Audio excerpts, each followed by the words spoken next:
All right, so thank you so much. Okay, good morning, good evening, and good afternoon to wherever you are in the world, and welcome to our special event tonight or today.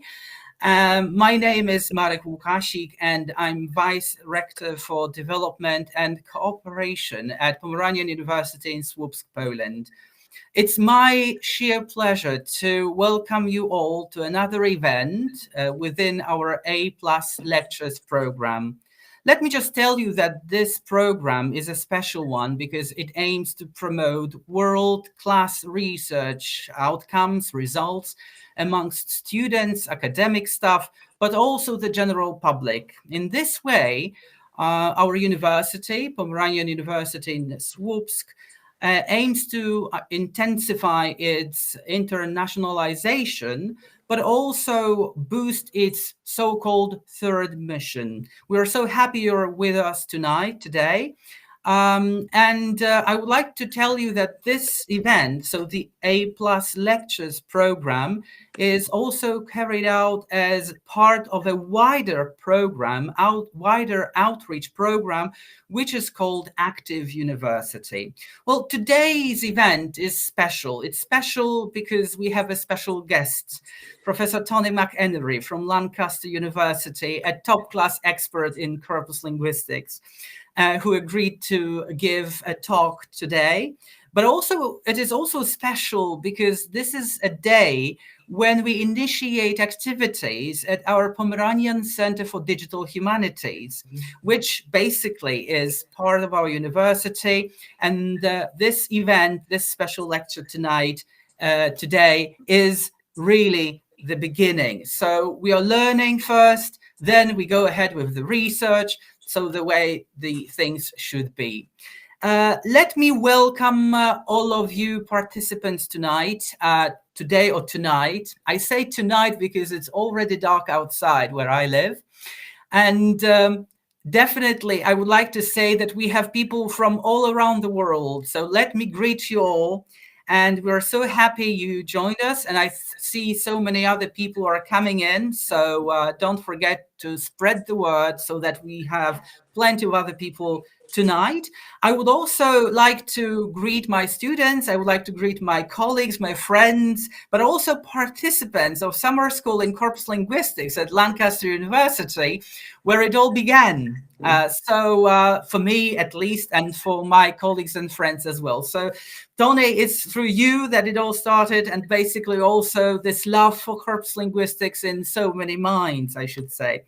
Now, Tony, if you don't mind, I will just say a few technical things.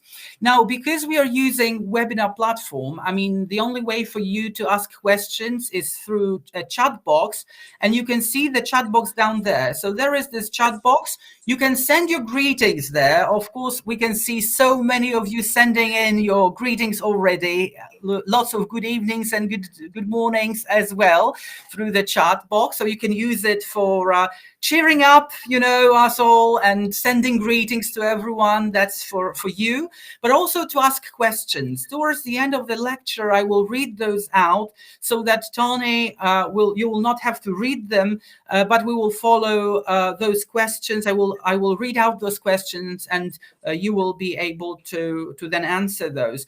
You can also use, because we are broadcasting via YouTube as well, you can also use our YouTube platform. And don't forget, there is also this chat box there, and you can send your greetings, your questions, and any comments that you may have. So we already see some people greeting some others. So thank you for coming. Thank you for joining us. And I think this big smile of mine is also, I can see that on Tony's face as well. It's just radiating to all around the world. So thank you for that. Tony.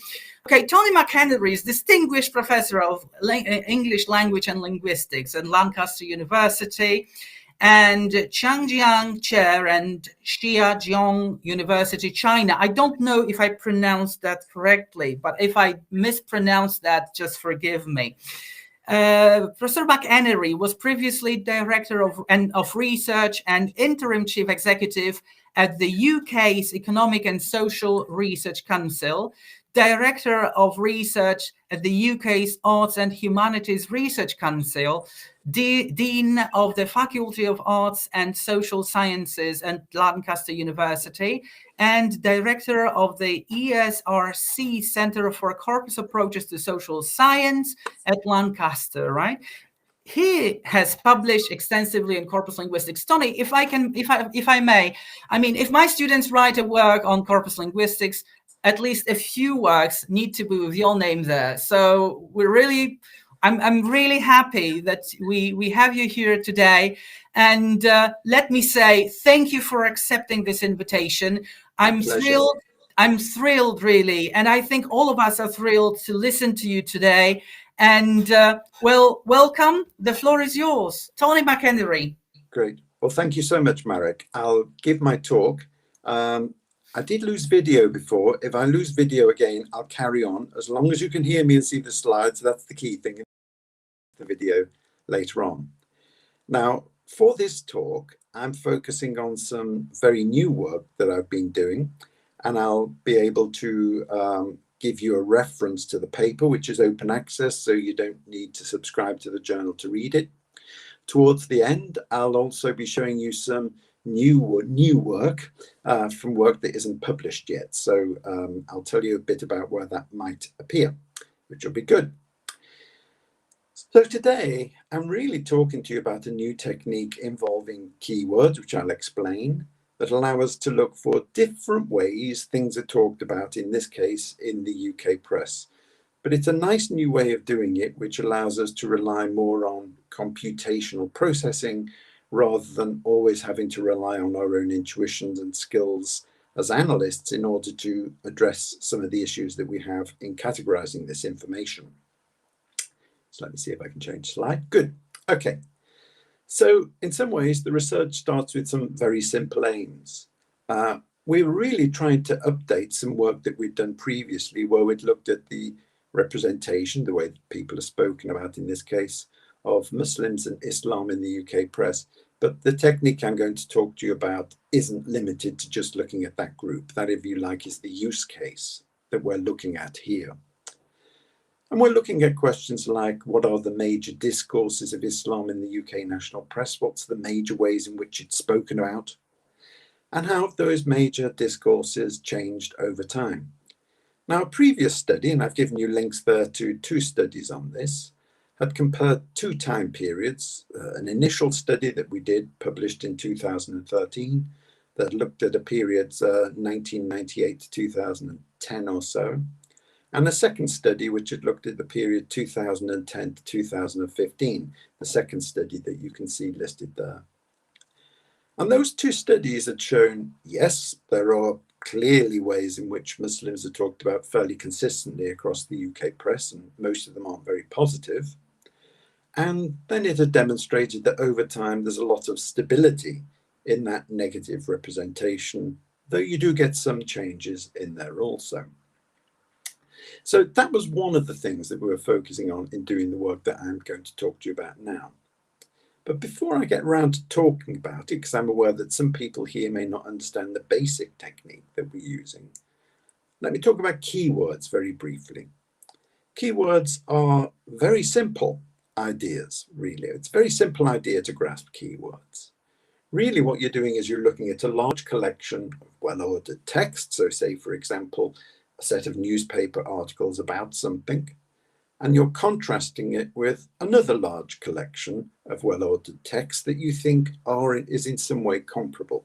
So I might, for example, as I'm doing in this talk, look at newspaper articles about Muslims and compare that to general newspaper articles to try and find out if there's something special about the language relating to Muslims. And the way in which we do that is simply to look at the frequency of words in the first corpus and compare it to the frequency of words in the second corpus, and try to bring out those words which occur unusually frequently or infrequently in one corpus compared to another. The little example I have prepared here for you is contrasting two corpora, one of British English, built up of a range of types of writing in British English, and an American English corpus made up of the same range of types of writing. So really, though, we're trying to compare those two things in order to see what's so special about British English by comparison to American English and vice versa, at least at the level of lexis, words. What do we find? Well, actually, we find an awful lot through keyword analysis.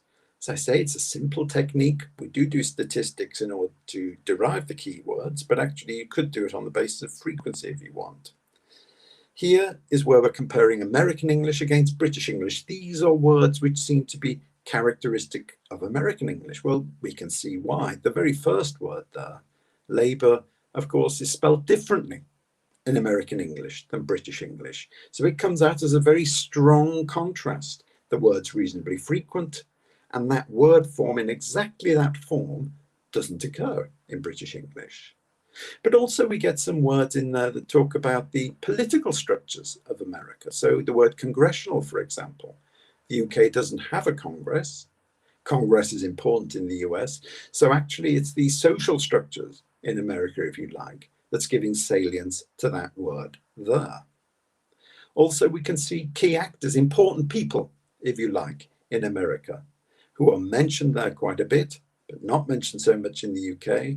So that comes out clearly as well. A word like Mitch, which I assume is actually someone like Mitch McConnell, gets mentioned. And also place names, they get mentioned. So just from looking at a set of keywords, we can actually find out a lot about the variety of English in question here, American English, but also about the culture and society behind that language. If we reverse the comparison and compare British English against American English, we get similar effects. Interestingly, right at the top there is the word Mr., perhaps suggesting a more formal style in British English writing than in American English writing, with honorifics like Mr. being so much more frequent that they come out as a key word. Notice also there the word labour occurs again, this time with the British spelling. And of course, it's also a very important word culturally in British English because it references a major political party as opposed to workforce, which it pretty much does in American English. We have another nice British English spelling there at number 4. We also have an honorific at number 3, so that seems to be a strong signal. We have a key societal concept, if you like, the NHS at number 6. Britain has a national health service, the US doesn't. So we're finding the same mixture of things. Important people, important institutions, important linguistic differences, all shown up nicely by keywords, simply by this comparison of frequency of lexis in this case between two corpora that are comparable to the extent that we can understand when we see a difference, why we're seeing it, and we think that this is a fair difference to take note of. Now, that basic technique really drove those two studies that I talked to you about before, those earlier studies of Islam in the UK press, the 2013 study and the 2019 study. It allowed us to look across a broad range of time, the two studies together from 1998 to 2019, over 20 years of coverage, where we were able, because of these techniques, to look at every single article that was published which mentioned Muslims and Islam. Now, to do that, of course, and to refresh our study, we needed to build a new corpus. We wanted to bring it right up to date to get this study up to date. So we built a new corpus from 2015 to 2019. That 2013 study there goes up to about 2010. The 2019 study goes up to about 2015. So our study now, as I've said, bringing it to 2019, give it a full 20-year or more stretch. We used the same words, or we used the same search term to find those articles in the missing years. And I've given you an example of the search term there. In fact, it's exactly the same search term that was used to look for newspaper articles in the first, second, and now the third study, so that we get some element of comparability, at least in terms of how the corpus was composed across these three studies. Now, for our period, we decided to overlap with the previous study. So we looked at 2010 to 2019 and built the corpus from that period, using the same search terms we'd used previously.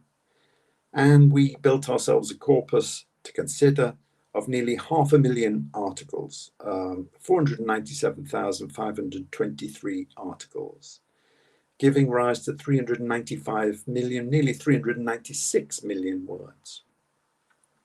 I'm about to make an observation about those articles, which will become very important shortly. Most of the articles are short. About 80% of them are less than 1,000 words. Now, this may sound like a banal or uninteresting observation. You'd think, yeah, newspaper articles tend to be short, but actually it has important methodological implications, which I'll talk about shortly. So there we are. We had the original study, the follow-up study. Now we have a third study looking at a 10-year stretch or so using exactly the same search terms.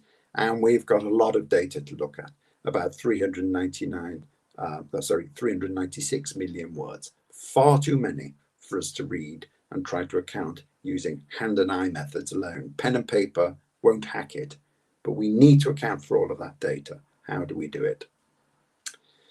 Well, keywords are very helpful for doing that. They allow us to rapidly approach text collections like that and start to get a sense of what was in them. In the example I gave you earlier in the talk, I was comparing two 1 million word data sets, British English, American English, and very swiftly, on the basis of that comparison, I was able to say something I think reasonably sensible about some differences in society and also in the variety of English between British and American English. And you can do the same by looking at this type of data too.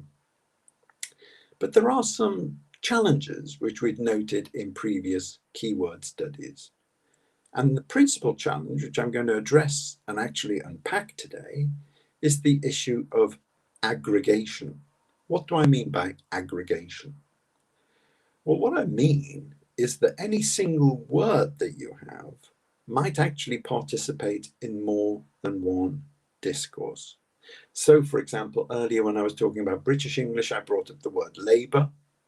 Now, if I'd done a discourse analysis of the word labour, the Labour Party is so active and comments on such a range of things that I might reasonably expect the word labour to be associated with more, if you like, than one topic in my corpus. The Labour Party comments on many things, prime ministers' parties, COVID, all sorts of things. So actually, although the keywords are very good in terms of identifying words that we need to account for as analysts, those words don't necessarily always just indicate that they're participating in a single discourse. And therefore, it means that analysts like me or Paul Baker, whoever's doing this work, needs to then do a lot of careful, close reading to try and tease out the different discourses that that keyword is associated with, and then to allocate it to multiple discourses. And always when you have a hand and eye procedure like that, you know that you're facing two issues, at least. One, the possibility of error. We're quite expert at what we do. Are we infallible? No. So there is always that issue of error. How do you chase error away? Well, you work harder and harder and spend more time doing the analysis. And of course, you're then into the domain of having to spend much more time. So error and time consuming, and those two things are connected to one another. So it would be very nice to develop a technique which could say, actually, this keyword is associated with this many discourses. I'll be showing you one today. Also, different techniques can be used. You can develop different techniques for looking at keywords and get slightly different groups of keywords. That's something else that you need to consider. Well, today I'll be showing you a technique which, yes, once again, you could actually use different techniques, but I'd persuade people to try and use this one because it's very helpful in terms of dealing with issues like aggregation. Although at the bottom, by just doing the keyword comparison, there can always be arguments about which technique to use, although a lot of work recently has been published looking at better and better techniques, taking more and more factors into account when selecting keywords, for example, by Doug Biber and Jesse Egbert. The thing is, we must accept that all approaches have limitations. The creation of meaningful categories and the assignment of keywords to the categories often involves an element of compromise, especially as keywords may contribute to more than one discourse. But determining where this happens is currently a matter for the analyst, and today I'll be showing you a technique which deals with that. So what is our solution? How do we deal with this issue of aggregation automatically in our analysis? Well, I've given you a reference here to a paper which actually is the basis of the first 2/3 or so of the talk today, and that's the one that you're quite welcome to go and read online. It's free. I've also put a tiny URL there in case you're quickly writing down the URL. You don't want to write down the lengthy one. I'll give you the full lengthy one at the end of the talk. But it's that paper in which we describe this technique. Now, in the presentation here, I won't give you a lot of technical detail about exactly how mathematically the technique works. I want to work at the conceptual level. But if you want all of that detail, it's in that paper there. And if you want to try and replicate what we're doing here, or use this technique yourself in a study of your own, there's also a reference in that paper to where you can find the R library, which actually allows us to carry out this technique. So what does the technique do? Well, in some ways, a very nice way of approaching our problem might have been to take a leaf from Doug Biber's work, Variation Across Speech and Writing. Doug looked at the way in which different registers of English, different types of written English or spoken English vary dependent upon how you get different configurations of grammatical features within them. He used a clustering technique in order to say, well, this is the bag of features I'm interested in. When I look across this corpus, what are the different configurations of them do I see? And therefore, when I see those different configurations and I can say, yes, that file has those configurations, well, I'm saying maybe in that configuration, I'm seeing a register. And if I can label that register, I can say a file which demonstrates that type of configuration is of that register. Well, that's quite a tempting thought for us, because we could say, well, maybe the patterns of varying keywords, well, you get a file with more than one keyword in, which you usually do. The keywords clumping together are indicative of discourses. We know that because all of the studies of keywords and discourse usually clump those keywords together and say, this discourse is strongly linked to this set of keywords. So if we could use a technique like Doug Biber's, which he did with grammatical features on keywords, we might be able to build clusters of different keywords co-occurring, look at the clusters, look at the text which match those clusters in terms of configurations of keywords, and do a very similar thing at the level of discourse that Biber is doing with register. Lovely idea. One significant problem. So the approach is very helpful, but the most significant problem that we have in trying to use it is that the technique that Biber uses is based on frequency. And a lot of the keywords that we're interested in, aren't necessarily that frequent, but crucially, the samples in which we might see them are not very large. Remember back to the example, well, the point I made about most of the newspaper articles being relatively short, less than 1,000 words, 80% of them. Why is that important? Well, Biber calculated to get good frequency data out to allow his technique to work, you had to be drawing from samples typically of 1,000 words or more. So most of our texts are just too short to be of use using that particular technique. So what can we do? Well, the basic approach we've taken is to take a slightly different approach, keeping the spirit of what Biber did, but not relying on frequency. Instead, we're using something called multiple-correspondence analysis, which was popularized by Jean-Paul Bonzecri in 1979. I've given you some notes about it there. You can find out much more about it in the paper. But the key thing to remember about correspondence analysis of this sort is it doesn't use frequency. It uses presence or absence alone. And as a consequence, you're able to deal with much shorter text samples. Izzy Clark, who has developed this technique and whose work I've relied on, I've worked with her to do the work I'm talking to you about today, has even used this technique to do what she calls short text MDA, the type of approach that Barbie uses on short text, and she's used texts as short as individual tweets and got good results out of it. So we know multiple correspondence analysis, with its focus simply on saying, is the keyword, in our case, in the file or not, as opposed to multidimensional analysis, MDA, which tries to find frequencies of features in files large enough, is very effective. So that's the technique we decided to use in order to see whether we can actually make this work. So what was our methodology? Well, first of all, we developed a series of target corpora. Remember that we were trying to compare pairs of corpora to get keywords? Well, in this case, we had a big bundle of text from 2010 to 2019. So the way we generated keywords was to compare 1 year to the next, 1 year to the next, 1 year to the next, generating, in this case, 9 keyword lists.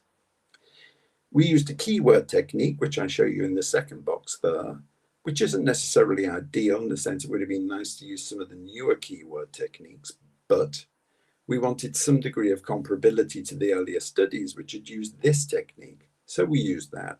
And we actually also know that that technique did produce good results previously. So it wasn't such a problem, we thought. But the key is that the system itself then goes through each text in the corpus, every single individual newspaper file. Remember, we've got about 500,000 of them, and identified for each keyword in each file, is this keyword in the file or not? So we're not getting frequency information. It's simple presence and absence for each keyword in each of the 500,000 files. So we're looking at a very large number of keywords in a very large number of files and extracting, if you like, a little vector, sort of list of which keywords are in each file and whether they're, well, of the keywords for each file, saying whether they're present or absent. So, thinking more broadly about the methodology, what we get out of the analysis is something like the top there. In that top table, you can see the word army, army underscore A, is it absent? Army underscore P, is it present? And the individual keyword itself can then be used using a clustering technique like the one used by Biber in order to generate dimensions of variation. And in this case, it generates 3 dimensions. It gets much more interesting for us in terms of doing the analysis that we want in terms of discourse analysis when we then place individual texts on these dimensions. So in this case, I've given you a little example of 2 articles, and I've shown you how they distribute across 3 dimensions. So that score there that you see, say for example in dimension 1 for the first article, is taking information like that that you can see in the top left-hand corner, presence, absence, presence, absence, presence, absence for each keyword. Then it's doing a clustering algorithm to say, what are the major patterns of occurrence, either in terms of absence or presence, of all of the keywords? And it generates a series of pairs of clusters saying, these 2 clusters seem to be in antagonism with one another. When this goes up, this goes down. Have a look at these 2 clusters. Then dimension 2, another pair, have a look at these. So these are pulling out pairs of configurations in terms of presence or absence of individual keywords in the files. So when you see something like that first file placed in dimension 1, it's showing you positive or negative, and I'll talk about those words in a moment. Is it one cluster or the other? If it's a negative, well, it's pushing towards the cluster over on the right. If it's a positive, well, it's pushing over towards the cluster on the left. And I've tried to show you there in the dimensions where those individual files would be going. Now, I've said positive and negative. That can sound evaluative, as though I'm saying better or worse. It can also sound as though I'm talking about quantity, present and absent. It's neither of those things. Just think of it as one end of a spectrum and another end of the spectrum. And all you're doing on that spectrum is you're actually placing the file either more towards one end or the other, or towards the center where the score is 0. The nice thing about the technique is it gives us a score going between -1 and 1. The further towards 1 it is, the more associated with one configuration of collocation of keywords that we have. The more towards -1 it is, the closer to the associated but antagonistic configuration of keywords it is. The closer to 0, the less it's really diagnostic for this particular text. So we can take every text in our corpus and place it on these dimensions. Now, one thing that you always have to be worried about with clustering techniques is how meaningful the clusters are that you generate. So at this point, the analysts come back in and say, okay, here on dimension 1, at one end of the spectrum, I have something I'm calling A, and at the other end of the spectrum, I have something I'm calling N. What do they actually mean? Are they meaningful?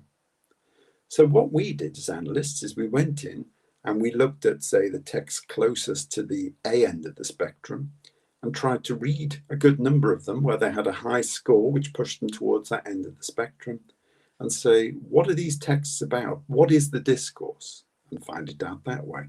Likewise with N, look at some texts at that end of the spectrum and say, what are they about?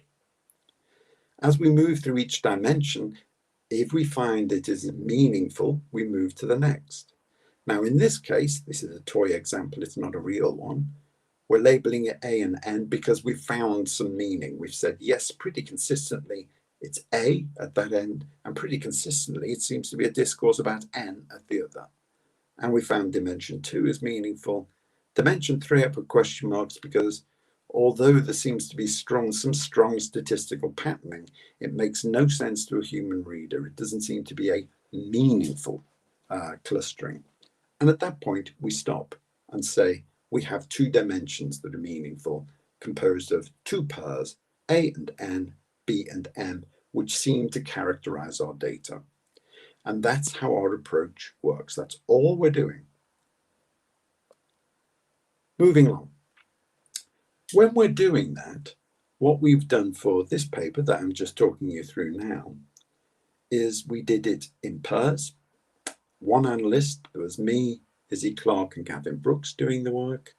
One analyst, Izzy in this case, did all of the dimensions. And then she was paired up with either me or Gavin in each case. And we would separately try and decide what the dimension meant. And then afterwards we compare notes just to make sure that we weren't just seeing things that weren't really there. At least 2 people were coming up with very similar interpretations. And in this particular study, we found 9 dimensions, which we all agreed upon. The 10th seemed to be junk, so we stopped there. So the technique seemed to work. Now, earlier in the talk, I think when I was talking about aggregation, I popped the word trump on my slide. The reason I did that will become apparent shortly, because trump is a very good example of a keyword which, if we hadn't used this technique, we would have discovered it was an aggregating keyword. It contributes to many discourses. But through this technique, as you'll see, we're able to quite easily allocate automatically trump to the individual dimensions and then the appropriate discourse at either end of our dimension. But you'll see that coming up. And I've numbered the trump examples, so you can see quite how many of these discourses he contributes to. He's very dominant in these discourses. Okay, let me talk therefore about dimension 1, begin the analysis. Dimension 1 is actually very compelling and it's very interesting in a way. It simply is long versus short texts. At one end of the spectrum, we have texts which are long. At the other end of the spectrum, we have texts which are short.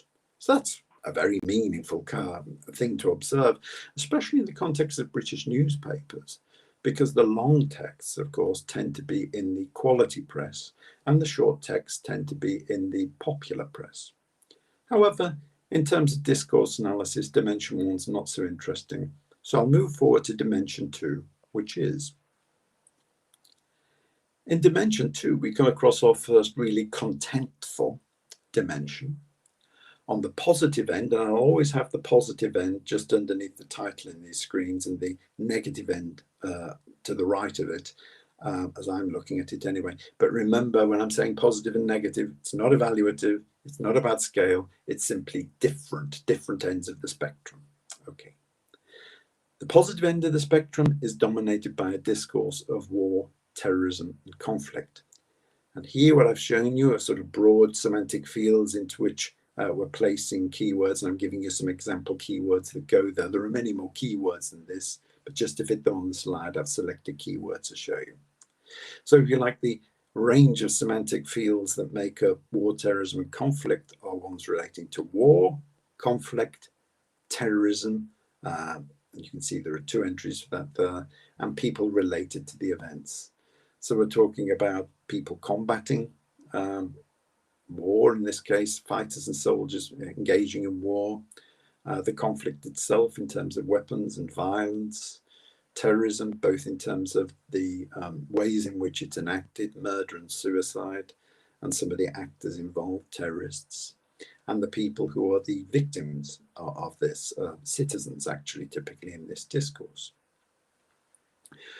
Over on the right, on the other hand, is a discourse which is associated with it on this dimension, but is quite separate from it. Everyday life and events, where we have 3 dominant semantic fields: personal opinions and feelings, the economy, and politics.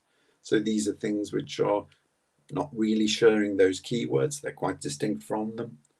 And we have, say, for example, in love, opinions, and feelings, keywords like love, kind, and hope. In each case, as I'm going through these slides, I've given you the title of a newspaper article which is available online. So if you want to go off and read one of those articles for yourself to see if you agree with our analysis, you're quite free to do so. But you'll see even from the title that one is clearly about war, terrorism, and conflict, and the other is just general everyday life and events.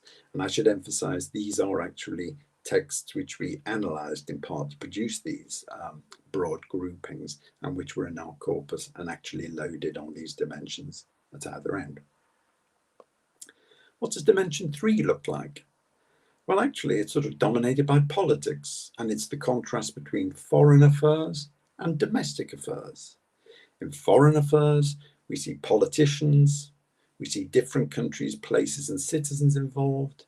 We see intergovernmental and political groupings involved, and also we see international military action and war.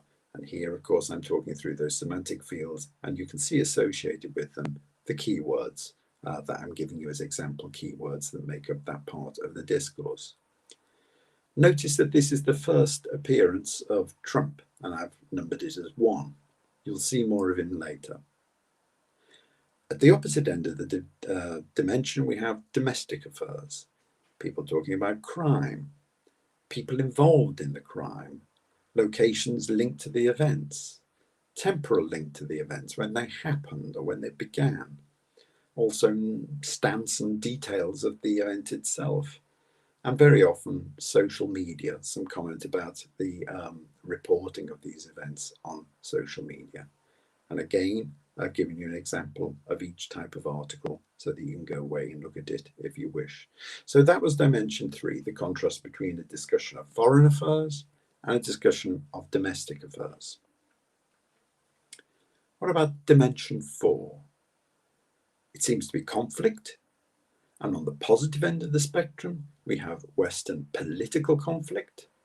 And on the negative end of the spectrum, we have overseas real conflict. There is an exception to this I'll talk about, but you see overseas conflict. Let's look at Western political conflict. Well, you have a discussion of terror attacks, but in this case, it's not the attack itself that's being reported upon, it's the political reaction to it. You also have political processes being discussed. You have legal actors and actions being discussed.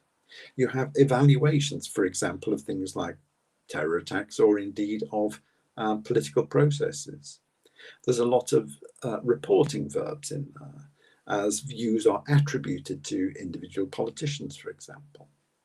The British Muslim community gets mentioned because it is a key political issue. It's a domestic issue for politics. But also the discussion of political context, and in there we see our second example of the keyword Trump. It also contributes to this discourse. And also the discussion of the far right and the rise of the far right in the UK and Europe. More of them later on because they do get their own discourse. In terms of overseas conflict, we get conflict, the actions related to the conflict, things like battle, bombing. We also get the actors involved in the conflict, Arabia, ISIS, Syria. We get the locations of the conflict, border, city, streets, some sense of the scale of it, big, hundreds, thousands, and sadly, some of the resources that are associated with that conflict, food and oil. Again, I've given you examples of newspaper articles you can find online if you want to see how these discourses work in individual texts. Back to that question about political conflict later on. Dimension 5. We see another contrast, UK policy and US policy. UK policy, well, we see a discussion of UK politics, discussions of crime, law and order, a discussion of terrorism in that context. So British policy towards bombing, British policy towards ISIL, British policy towards terrorists, a discussion of risk, a discussion of Islam in that context. So British policy towards Islamists, for example, and also the people affected by the policy or who would be protected by the policy. In terms of the US, we have our dear friend Trump showing up for the third time. So this is a key word which is now contributing to at least 3 discourses. We have discussion of the US armed forces, negotiations the Americans are involved in, places that they're discussing or involved in, the time they're doing things, reporting. Again, we're getting these reporting verbs where attribution of claims or things that are happening are made. And also we get a mention of social media. I'll mention social media again in a moment, especially with a reference to Trump, to show you how social media can sometimes come up other than simply being a bare report of what is happening. Moving on to dimension 6. Again, there seems to be an opposition between globalization and tribalism. The view of the world as integrated and as a whole versus the view of the world in which there are different groupings who are fundamentally in conflict with one another. At the globalization end of the spectrum, there's a lot of discussion of the impact of Brexit, a discussion of the economy, a discussion of trade agreements, of economic forecasts, especially economic forecasts, businesses, scale, time, and places. So it's a lot of discussion really related to economic matters and the integrated nature of the global economy in various ways and factors which impact upon it negatively or positively, and forecasting associated with it. Tribalism, on the other hand, tends more to be associated with a series of contrasts between the West and groups that the West in some way is simply opposed to or incompatible with, and that typically is with parts of what one might call the Muslim world. I don't like that expression, but Muslim countries or Muslim majority countries. So you get identities in there, you get US policy in there, politics, and once again, for the 4th time, we get the keyword Trump. So this is a very busy keyword, which is associating itself with a range of discourses. The contrast between US politics and the Middle East is apparent there, just in those semantic fields I'm showing you. The consequences of the tribalism are there, war and terrorism. And once again, there are a lot of reporting verbs there or attempts to ascribe views to people. and quite a bit in the way of stance as well. So there's that broad distinction there between globalization and tribalism, integrated world versus world within which there are blocks which are fundamentally opposed to one another and in conflict. Dimension 7. In Dimension 7, we have corruption and human rights balanced off, if you like, with the aftermath of terror attacks. When we look at the texts, on the positive side, we see a lot of texts on corruption and human rights. When we look at the right-hand side, we see texts relating to the aftermath of terrorist attacks. When discussing corruption and human rights, there's discussion of the legal system, places in which these discussions are important, the political dimension of the discussion of corruption and human rights, identities associated with those discussions, the economy, because of course corruption is closely linked to the economy, as indeed can be human rights when people say, for example, have embargoes of country because of their human rights records and don't buy their goods. Part of the reporting is often to be quite precise in terms of time or to indicate time of events. And there can be a lot of contrast, talking about how something's happening in spite of something, or stating something and then saying, however, there's also this to consider, etc. So that contrast actually is an interesting feature of that discourse. In terms of the aftermath of terrorist attacks, well, we get the groups who conducted them, a discussion of the attacks themselves, the features of the attack, investigations after the attack has happened, the link through to war, especially in places like Syria. We get links to UK politics, political reaction where the attack has happened in the UK. We get links to US politics, political reaction in the US where the attacks have happened there or the US comments on them. And note this is our fifth discourse in which Trump is participating. Again, a lot of reporting verbs, and again, a lot of perception or stance words. And again, another couple of articles for you to look at. Dimension 8, I promised you that the far right gets its own discourse, and it does. Dimension 8 balances off the rise of the far right on the one hand against discourses relating to the radicalization of British Muslims on the other. So with the rise of the far right, we get words like hate and right, hate talking about the motivation of the far right. The discussion of victims, in this case Muslims are often represented as the victims.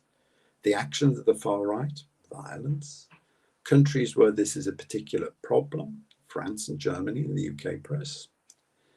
Consequences of Brexit, also the discussion of the rise of the far right may be a consequence of Brexit. Growth in support for this political grouping. Criminal incidents associated with that grouping and the places where they happen. But also, again, social media, in this case, Facebook, media, Twitter, these keywords there. On the radicalization of British Muslims, we have keywords relating to them going to join groups, say, for example, ISIS in Syria. We also have a discussion of the Foreign Office in the UK, their response to that. Communications with the people out where they are in Syria. Legal actions taken against them in the UK. The question of what to do with returnees, people who wish to come back to the UK having been to Syria. The time when these events happened and the places where they happened. Incidentally, that mention of Twitter over there on the rise of the far right, a lot of that came up because of Donald Trump, actually, although he isn't a keyword there, he did retweet some of their material, and that actually then made Twitter a keyword in that context because there was a lot of far right material getting attention on Twitter because of Trump's actions. And that's why I've given you the reference to that article on Donald Trump there. And that somehow is also an example of how Twitter can make particular stories newsworthy. Finally, dimension 9. There we get political processes and elections balanced off against political processes and security threats. And under political processes and elections, I'll return to something I mentioned earlier, which is the link between politics and conflict. Okay, political process and elections, what do we see in that discourse? Well, first of all, discussion of electoral processes, things like running, won and lost. Those are things that you do in elections. Political actors associated with these elections. But then also, interestingly, war comes up. Now, we talked about politics and conflict before, but in this case, we're looking at it in a different way. It's conflict in the context of election campaigns. And here, the use of the conflict words is typically metaphorical. So describing an election campaign as a battle, or indeed even a campaign, or to say that somebody is under fire, like you see in the example at the bottom of the page, are all metaphorical uses of these war words. However, within that group of texts, there are a number of texts within which the war words are actually not metaphorical, they're literal, and you're dealing with conflict during an election campaign. In this case, the examples relate to Iraq, where people do die and they are killed and they are shot, literally, because they are participating in an election. So when we look at political process and elections and look at that semantic field of war, we can say pretty much it splits between most of the world within which we will see a metaphorical representation of war versus some parts of the world within which democracies are under stress and the conflict may actually be all too real for the people involved. There's also a strong sense of dynamism that comes across in the data. Back came this sort of movement within the discourse, showing how dynamic election campaigns are. There's discussion of the location of the events in the campaign. Reporting again is important, who said what when, and therefore time is important, the when bit. Looking at political processes and security threats, you get an identification of security threats. You also get areas of risk that you should be aware of when they're discussing security threats. So it's dangerous to visit France, or it's dangerous across an area, or it's dangerous in the world. The focus of the risk, and interestingly, that can go between individuals, citizens, and also economic risk can sometimes come into view as well. People are presented with assessments of how much risk there is, so evidence and safe, and there's an attribution of those views to different agencies. So, for example, the intelligence services, or reporting verbs like say is doing the attribution. There's modality associated with it too, in that people must do something or need to do something because of the risk. You get a discussion of state actors, and there we see Donald Trump mentioned for the 6th time. So this is the 6th discourse within which that keyword Trump participates. And you can get discussions of responses and the scale of threat also. So in terms of disaggregating the discourses and giving us meaningful groupings of texts within which individual configurations of the presence or absence of keywords seem to be crafting coherent groupings of texts which reflect discourses, the techniques seem to work very well. Also, that issue of disaggregation, the techniques seem to work very well. Here we've seen 6 discourses within which one keyword, Trump, seems to be making a strong contribution. So that was a very good test of the technique. And just for reference, is a quick summary of the different results. Now, in the last 5 or 10 minutes or so, if that's okay, Marek, of the talk, I'll move on to look at another benefit of looking at our texts in this way. The individual texts in our corpus, of course, are actually marked for time. We know on which date the individual texts were published. Consequently, we have a way of seeing how the 9 dimensions vary through time. So for this article in the Daily Mail, published on the 16th of November 2015, I have its dimensions. I also have all of the dimensions for the articles published the next day, and the day after that, and the day after that. So it could be that we could then start to plot out how frequently and how strong the different dimensions are in terms of positive or negative through time. Let me give you a couple of examples, therefore, of what we're able to do. Now, this is the first example. I'm looking back at dimension 5, which was UK versus US policy, if you remember. And here, if you like, the tug of war between those two discourses on that dimension is shown in the graph in front of you. This is actually a rolling 30-day average, I think, that is the way we compose the graph. But for the moment, just focus on the fact that the more over the line from 0 towards positive it goes, the more the discussion seems to be about UK policy. The more below the line towards the negative it goes, the discussion seems to be about US policy. So here we're simply looking across time, looking at the individual texts and mapping out how those individual texts are shifting one way or another over time. The next graph will show it slightly more clearly and show you some of the external drivers which then start to influence the graph. So here I've drawn a line across from 0 because 0 is broadly neutral. It must mean that there's an equal balance between the numbers of mentions of the UK and US policy. So I've shown you there what that looks like, but you can see it's rather different. So the graph shows changes with respect to reporting on UK and US policy.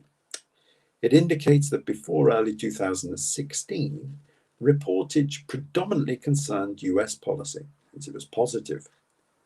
One of the first peaks occurs in early 2012, where articles focus on the consultation on equal civil marriage in England and Wales.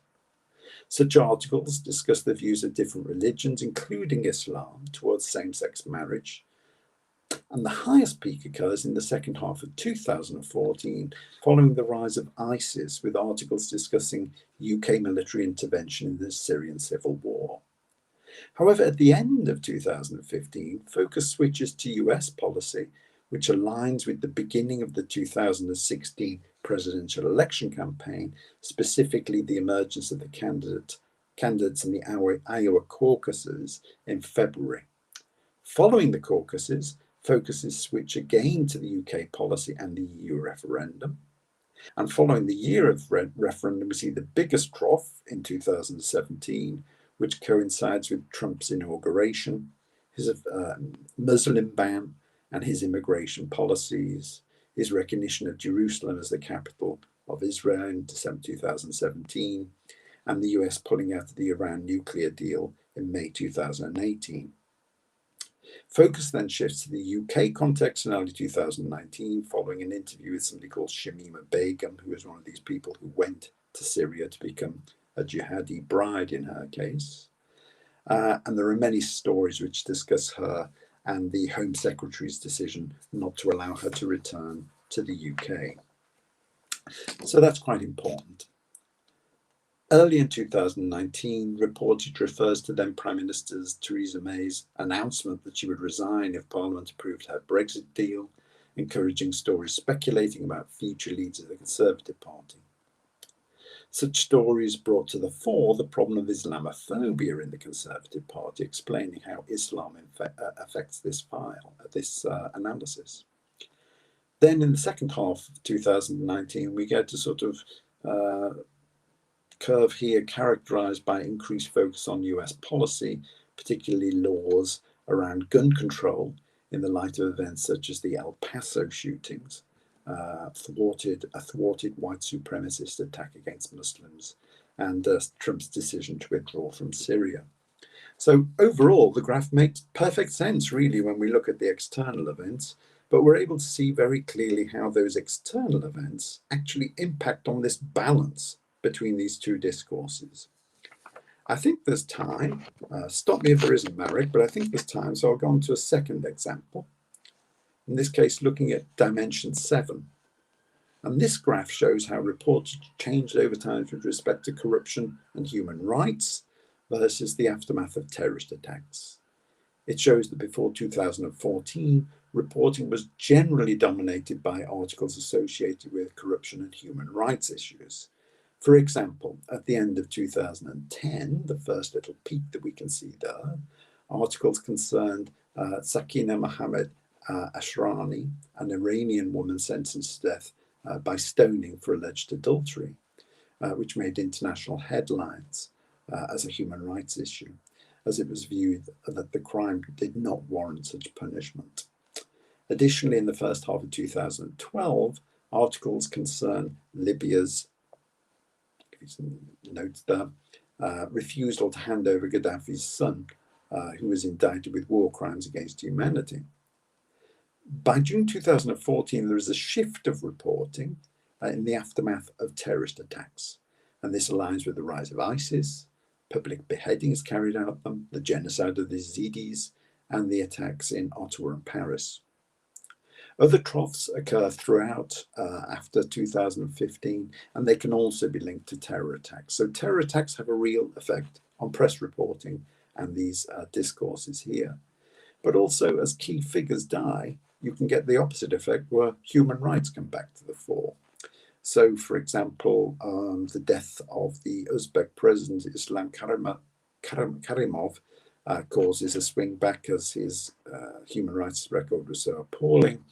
And then the death of Pierre Berger, who campaigned for gay rights and things like that, causes a swing back when he dies.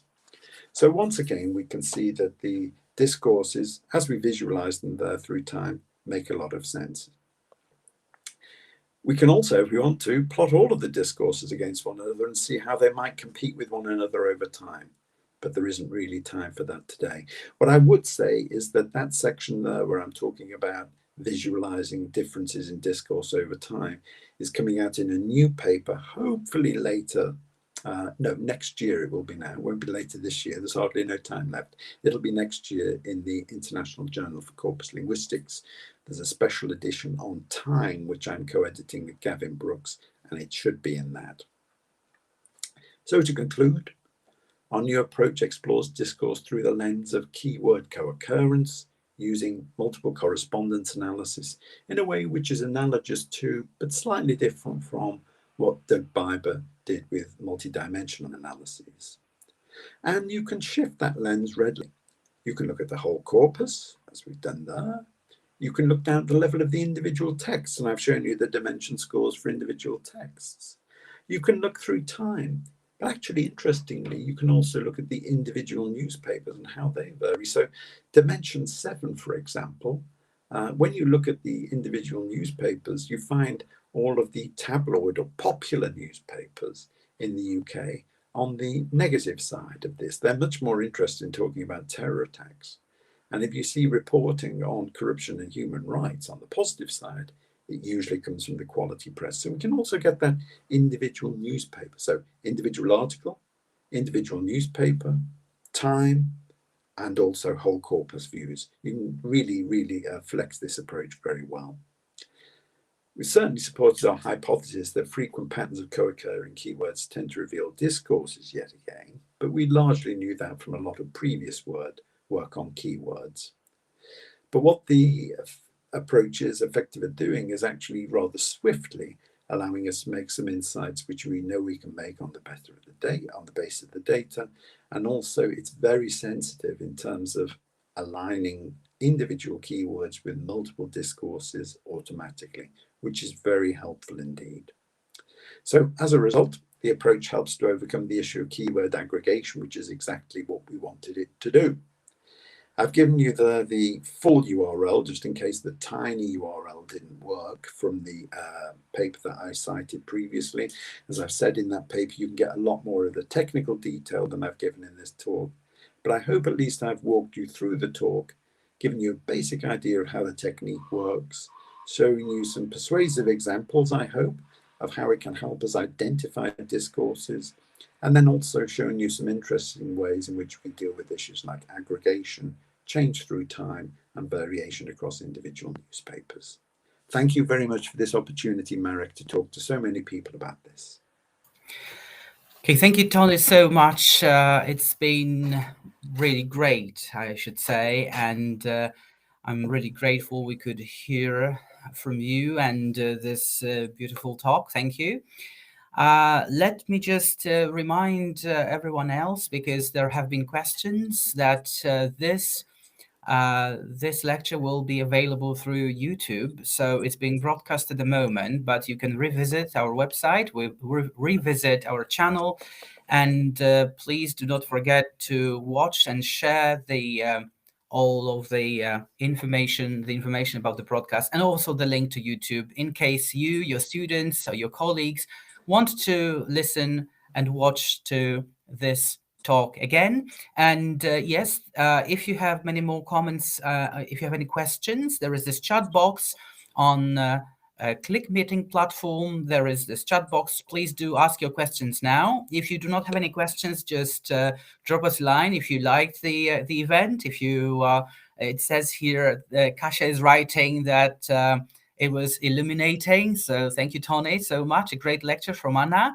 And also, you can use YouTube chat box to ask questions now. Now, in the meantime, Tony, if you don't mind, I will just say that we're meeting tomorrow for A+ lectures again. We have another, yes, there is another event. So I would like to invite everyone else to an event tomorrow. It's going to happen at the same time in the afternoon, 5 p.m. GMT +1. And this will be delivered by Professor Patrice Dąbrowski, who will deliver a lecture about the knowledge that the Americans have about Polish history.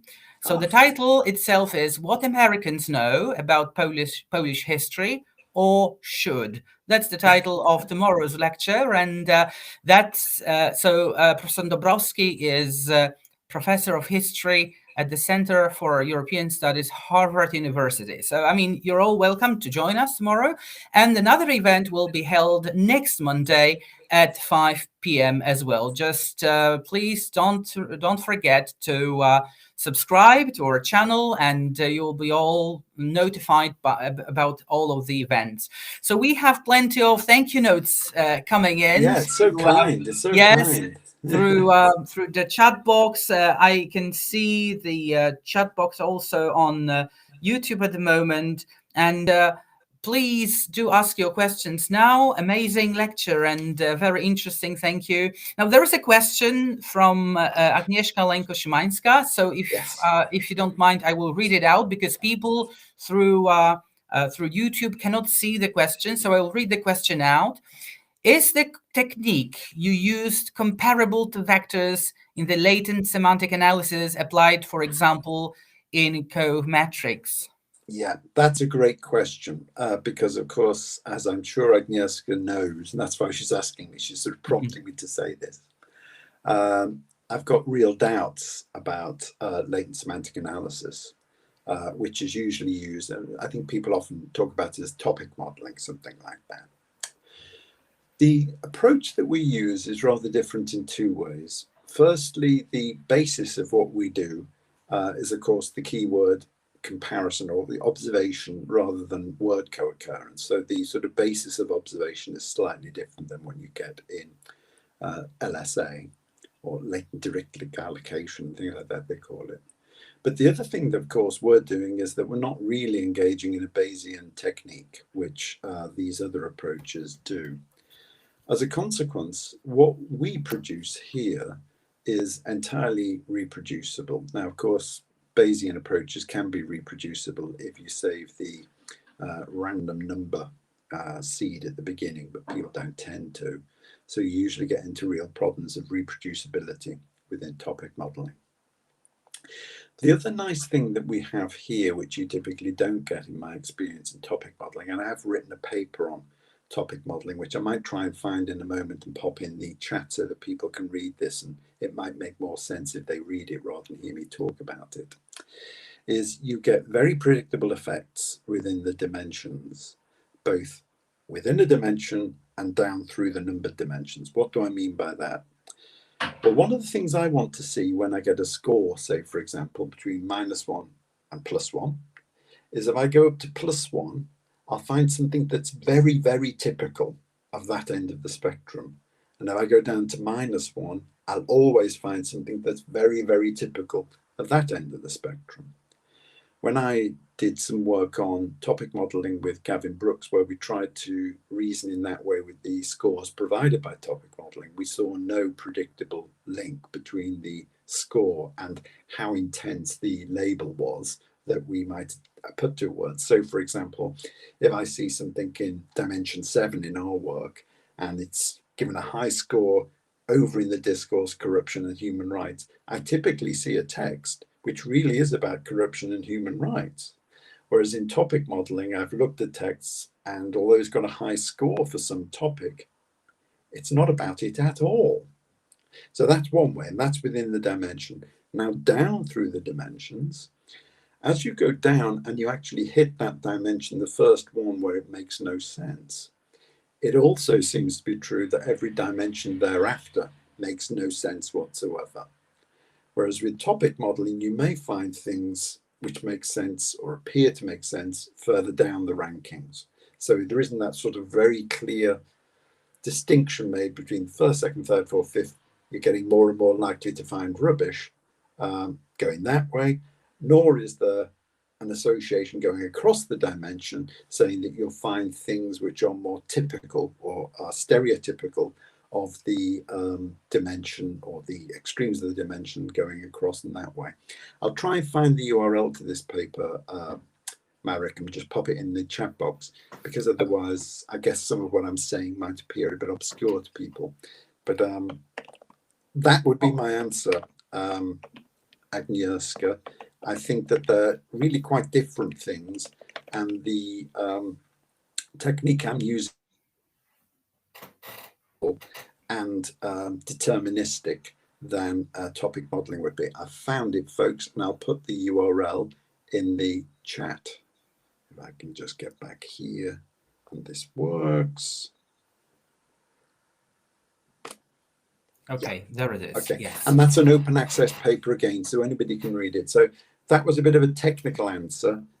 I know Agnieszka will have appreciated it, but if you don't really understand topic models and you want a critical view of them, that's the paper that gives it.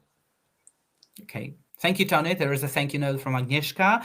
We also have My plenty pleasure, of thank you Agnieszka. notes coming in from YouTube as well for a very inspirational lecture, and also many thanks for such a great lecture as well. There is Professor Günther Raden from Hamburg as well writing, excellent talk. Just one question. Some dimensions seem to be more meaningful than others, for example, time or location. Do you consider degrees of meaningfulness? I think you could do that, Günther. There's certainly degrees of coherence, I think, in that some of the labels that we give are clearly broader than some of the others. Sometimes we come down to quite narrow and precise topics. Aftermath of a specific terrorist attack, for example, is quite specific. In other cases, say, for example, on negative dimension 2, where we're talking about everyday life and topics, that's relatively broad.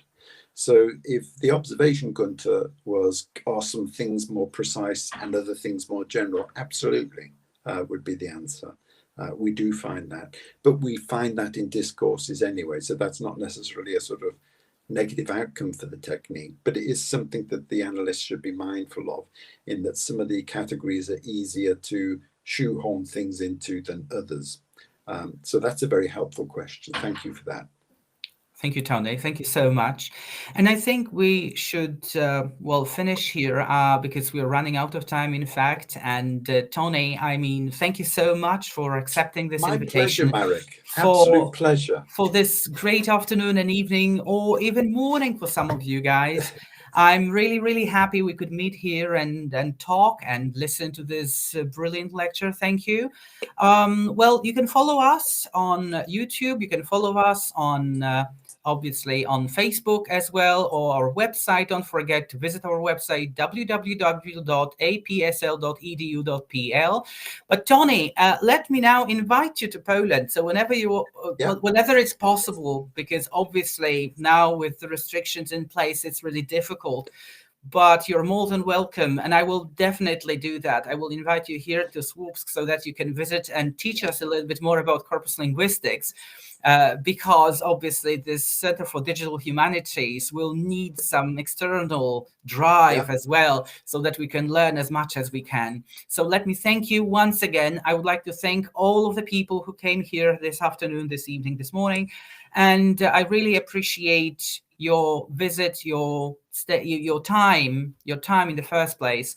And well, wish you a great day, everyone. Tony, thank you once again. There's Marie also writing through, again, many people are writing now on YouTube as well with thank you notes. Tony, thank you. Goodbye and good night, everyone. Dziękuję bardzo. Dziękujemy. Goodbye and thank you. Good night. Goodbye and see you. Bye.